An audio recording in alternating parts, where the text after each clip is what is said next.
आवारा मसीहा दिशाहारा। किसी कारण स्कूल की आधी छुट्टी हो गई थी। घर लौटकर गांगुलियों के नवासे शरद ने अपने मामा सुरेंद्र से कहा, चलो पुराने बाग में घूम आए। उस समय खूब गर्मी पड़ रही थी। फूल फल का कहीं पता नहीं था, लेकिन घनी छाया के नीचे निस्तब्धता में समय काटना बहुत अच्छा लगता था। वह अब यहाँ से चला जाएगा, इस बात से शरद का मन बहुत भारी था, लेकिन कहता वह किसी से नहीं था। चुपचाप सुरेंद्र के साथ घर से निकल पड़ा।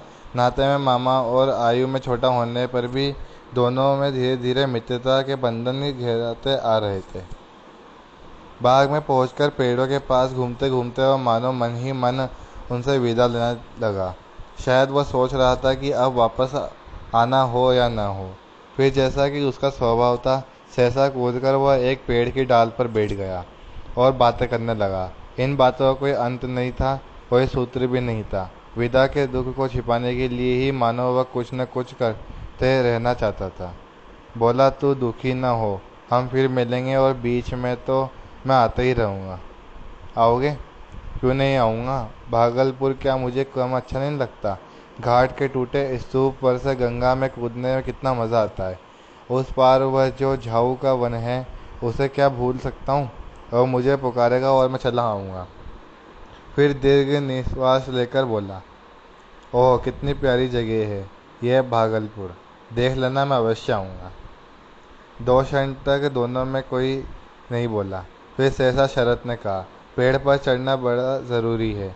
मान लो किसी वन में जा रहे हो, हठात संध्या का अंधकार फैल गया, चारों ओर से हिंसक पशुओं की आवाज़ें उठने लगी।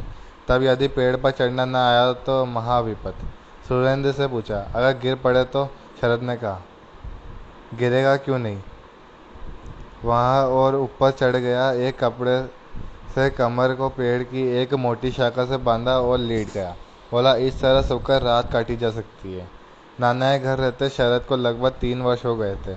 इससे पहले भी वह माँ के साथ कई बार आ चुका था। सबसे पहली बार उसकी माँ जब उसको लेकर आई थी और नाना नानियों ने उस पर धन और अलंकारों की वर्षा की थी। नाना केदारनाथ ने कमर में सोने की तंगड़ी पहनाकर उसे गोद में उठाया था। उस परिवार में इस पीढ़ी का पहला लड़का था वह। लेकिन 3 वर्ष पहले का यह आना कुछ और ही तरह का था। उसके पिता मोतीलाल यायावर प्रकृति के स्वप्नदर्शी व्यक्ति थे। जीविका का कोई भी धंधा उन्हें कभी बांध कर नहीं रख सका। चारों ओर से लांछित होकर वह बार बार कामकाज की तलाश करते थे। नौकरी मिल भी जाती थी तो उनके शिल्पी मन और दास्ता के बंधन में कोई सामंजस्य न हो पाता। कुछ दिन उनमें मन लगाते हुए, परंतु फिर एक दिन अचानक बड़े साहब से झगड़कर उसे छोड़ बैठते और पढ़ने में व्यस्त हो जाते या कविता करने लगते। कहानी, उपन्यास, नाटक सभी को इसे लिखने का शौक था।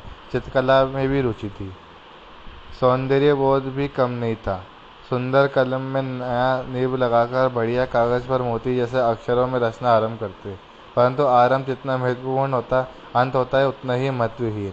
अंत की अनिवार्यता मानो उन्होंने कभी स्वीकार ही नहीं की। बीच में ही छोड़कर नई रचना आरंभ कर देते। शायद उनका आदर्श बहुत ऊंचा होता था, या शायद अंत तक पहुंचने की क्षमता ही उनमें नहीं थी।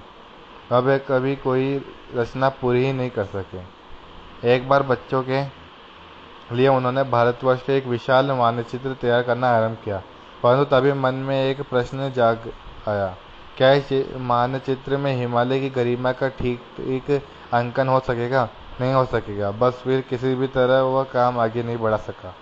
इस तरह मोतीलाल की सारी कला साधना व्यर्थता में ही सफल हुई। परिवार का भरण पोषण उनके लिए असंभव हो गया। यह देखकर शरद की माँ भुवन मोहिनी ने पहले तो पति को बहुत कुछ कहा सुना, फिर अपने पिता केदारनाथ से याचना की और एक दिन सबको लेकर भागलपुर चली आई।